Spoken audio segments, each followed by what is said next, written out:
Hello everyone, my name is Tejal Sarunke and I'm an intern volunteer at Forensic Fusion.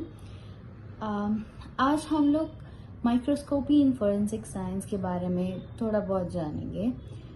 Microscopy एक बहुत ही ज़रूरी tool है forensic science में इसके investigations के लिए, जो माइक्रोस्कोपिक एविडेंस जैसे फाइबर्स, ट्रेसेस और बायोलॉजिकल सैंपल्स को एनालाइज करने में मदद करता है।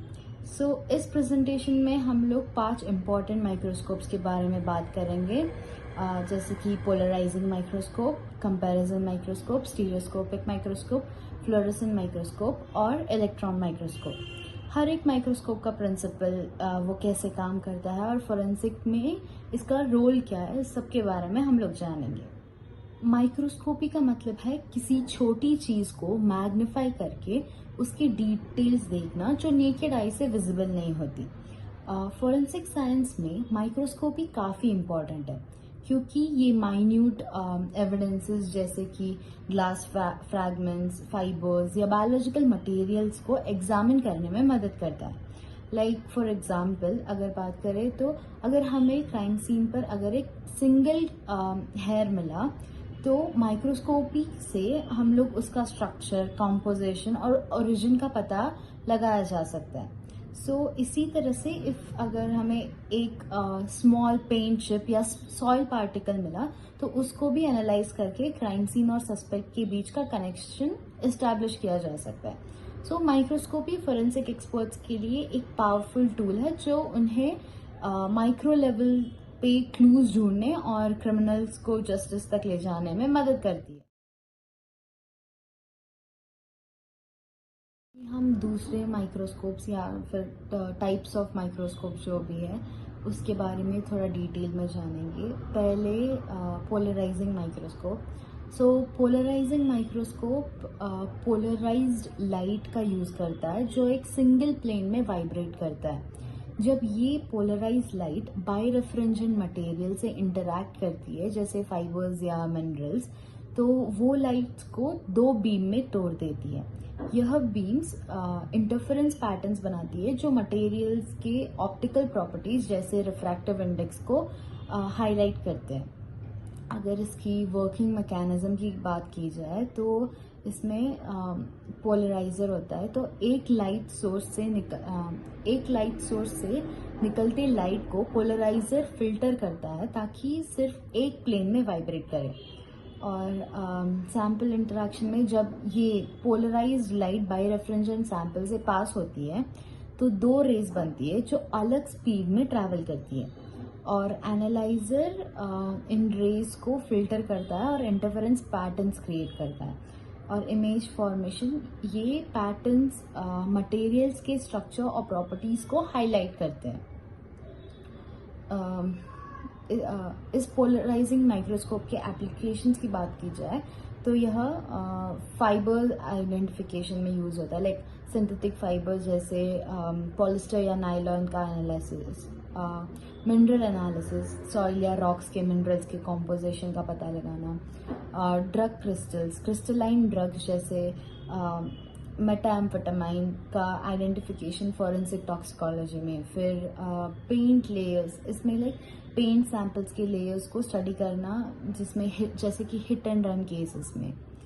तो overall polarising microscope forensic experts के लिए एक बहुत यूजफुल टूल है।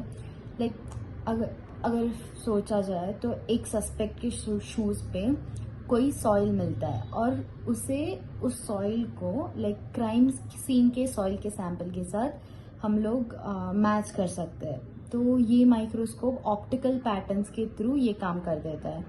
फिर सिमिलरली अगर बात की जाए तो सिंथेटिक फाइबर्स की आइडेंटिफिकेशन भी आसानी से होती है जो किसी भी विक्टिम के कपड़ों से मैच की जा सकती है।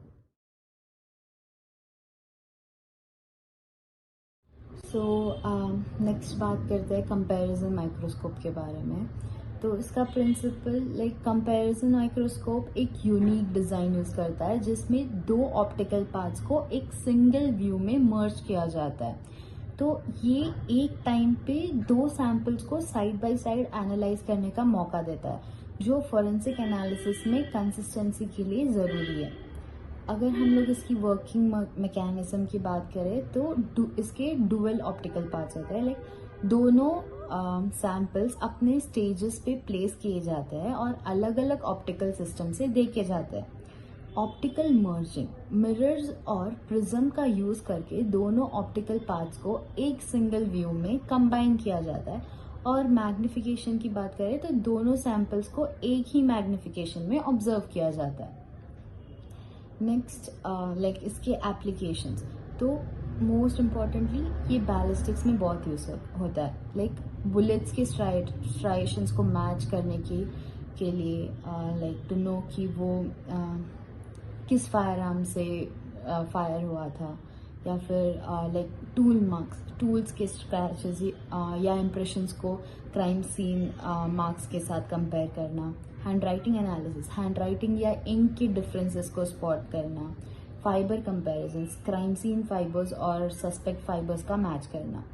Like overall comparison microscope forensic ballistics में एक गेम चेंजर है। लाइक जब एक बुलेट सस्पेक्ट के गन से फायर हुई हो तो माइक्रोस्कोप के थ्रू स्ट्राइएशंस मैच की जाती है जो प्रूफ देते हैं।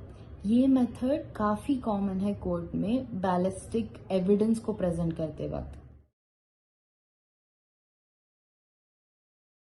सो next we have stereoscopic microscope. इसमें लाइक स्टीरियोस्कोपिक माइक्रोस्कोप एक 3D व्यू प्रोवाइड करता है ऑब्जेक्ट्स का, जो सरफेस एनालिसिस के लिए इम्पॉर्टेंट है। तो ये two slightly angled optical paths use करता है ताकि डेप्थ परसेप्शन मिले। इसका working mechanism like dual optical paths, दोनों आईज अलग एंगल से लाइट को कैप्चर करती है जो एक स्टीरियो इमेज बनाता है। इसका magnification, it has low magnification range 5x to 50x के through wide field of view मिलता है। और इल्यूमिनेशन ओपेक या ट्रांसल्यूसेंट सैंपल्स के लिए रिफ्लेक्टेड या ट्रांसमिटेड लाइट यूज होता है। सो अगर हम लोग इसके एप्लीकेशंस की बात करें तो ये सरफेस एनालिसिस, टूल्स और स्मॉल ऑब्जेक्ट्स के सरफेस स्क्रैचेस स्टडी करना, trace evidences, soil particles, glass fragments और स्मॉल रेसिड्यूज एग्जामिन करना, fire arms examination like bullet casings के सरफेस मार्क्स को एनालाइज करना, इस सब में यूज होता है। और लाइक बेसिकली स्टीरियोस्कोपिक माइक्रोस्कोप का काम ज़्यादा से सरफेस डिटेल्स को स्पॉट करना होता है। फॉर एग्जांपल अगर एक स्क्रू ड्राइवर के एज के वियर पैटर्न्स ये आइडेंटिफाई कर सकता है कि वो किसी पर्टिकुलर टूल मार्क के साथ मैच होता है या नहीं। ये माइक्रोस्कोप डेप्थ और डिटेल में क्लैरिटी देता है बेसिकली।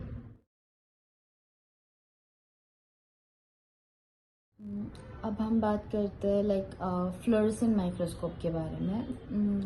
फ्लोरेसेंट माइक्रोस्कोप फ्लोरेसेंस का फिनोमेना यूज करता है जिसमें मटेरियल्स एक वेवलेंथ पे लाइट एब्जॉर्ब करते हैं और लॉन्गर वेवलेंथ पे एमिट करते हैं। तो ये स्पेसिफिक कंपोनेंट्स को हाईलाइट करने के लिए यूजफुल है। अगर हम लोग वर्किंग मैकेनिज्म की बात करें तो लाइक एक्साइटेशन ऑफ लाइट, जिसमें हाई एनर्जी जैसे यूवी लाइट सैंपल्स की फ्लोरेसेंट मटेरियल को एक्साइट करते हैं। और अगर बात करें एमिशन ऑफ लाइट की तो सैंपल फ्लोरेसेंस एमिट करते हैं जो माइक्रोस्कोप के फिल्टर्स के थ्रू ऑब्जर्व होता है। फिर फिल्टर्स एक्साइटेशन और एमिशन वेवलेंथ को सेपरेट करते हैं ताकि इंटरफेरेंस ना हो और इमेज में फ्लोरेसेंट रीजन्स ब्राइट दिखते हैं अगेंस्ट अ डार्कर बैकग्राउंड। अगर हम लोग इस फ्लोरेसेंट माइक्रोस्कोप की एप्लीकेशंस के बारे में बात करें तो it has like biological evidence detection में यूज होता है, जैसे कि ब्लड, सीमेन या सलाइवा जैसे मटेरियल्स को स्पॉट करना। फिर डीएनए एनालिसिस में, जैसे अगर स्टेन डीएनए को विजुअलाइज करना फॉरेंसिक जेनेटिक्स में। फिर टॉक्सिकोलॉजी में ड्रग रेसिड्यूज या टॉक्सिक डिटेक्ट करने के टिश्यूज में। Basically fluorescent microscopy forensic biology का एक एसेंशियल टूल है। तो लाइक फॉर एग्जांपल एक क्राइम सीन पे इनविजिबल ब्लड ट्रेसेस को फ्लोरेसेंट डाई के यूज से स्पॉट किया जा सकता है। ये माइक्रोस्कोप डीएनए प्रोफाइलिंग के पहले काफ़ी इंपॉर्टेंट रोल प्ले करता है, इंश्योरिंग कि माइन्यूट बायोलॉजिकल सैंपल्स या फिर ट्रेसेस मिस ना हो।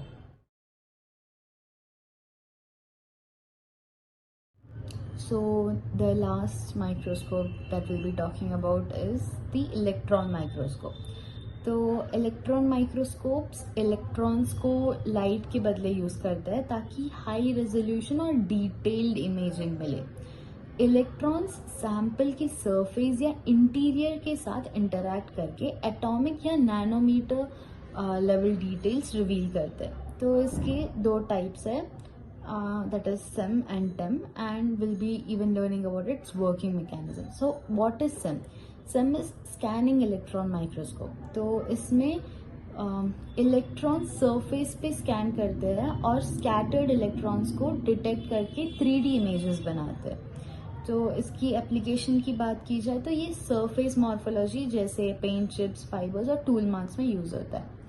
टेम की बात करें तो टेम में ट्रांसमिशन इलेक्ट्रॉन माइक्रोस्कोप। सो इसमें हाई एनर्जी इलेक्ट्रॉन सैंपल के थिन सेक्शंस के थ्रू पास करते हैं और ट्रांसमिटेड इलेक्ट्रॉन्स को डिटेक्ट करते हैं। इसका एप्लीकेशन इंटरनल स्ट्रक्चर जैसे बायोलॉजिकल सेल्स या नैनो मटेरियल्स में यूज होता है। तो इसकी ओवरऑल एप्लीकेशंस की बात की जाए तो ये ट्रेस एविडेंस जैसे कि पेंट चिप्स, फाइबर्स या मेटल्स का एलिमेंटल एनालिसिस करने में होता है। फिर बायोलॉजिकल सैंपल्स का स्टडी करना जैसे वायरसेस या डीएनए स्ट्रक्चर्स ऑब्जर्व करना। फिर नैनो मटेरियल एनालिसिस जिसमें मटेरियल्स के एटॉमिक लेवल प्रॉपर्टीज स्टडी करने में यूज होता है। तो overall electron microscopes microscopy evidence की डिटेल्ड एनालिसिस में एक बहुत रेवोल्यूशन लाया है।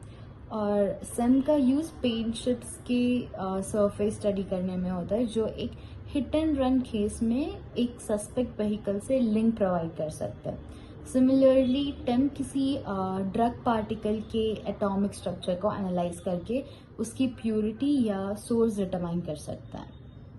ये कंपैरिजन टेबल है that summarises the principle and forensic applications of the microscopes जो भी हमने अभी तक बात करी है। फिर forensic scientist choose the tools or the microscopes based on the nature of evidence and the level of detail required for the investigation. So hopefully this table would help in differentiating or knowing the principles and its applications. Microscopes forensic science में बहुत important tools है। ये हमें evidence को microscopic और atomic levels तक analyse करने में मदद करते हैं, जिससे हमें ऐसी डिटेल्स मिलती है जो क्राइम सॉल्व करने में हेल्प करती है। हर टाइप का microscope polarising, comparison, stereoscopic, fluorescent और इलेक्ट्रॉन का अपना यूनिक रोल और एप्लीकेशन है जो मिल के फोरेंसिक साइंटिस्ट को एविडेंस के पजल को सॉल्व करने में मदद करती है। इनका कंट्रीब्यूशन केसेस को सॉल्व करने में बहुत बड़ा है जो साइंटिफिक प्रिसीजन के थ्रू जस्टिस इंश्योर करता है। तो इस सेशन के लिए बस इतना ही। If you have any doubts और any suggestions please do let me know in the comment section. Also don't forget to like, share and subscribe to Forensic Fusion. Thank you.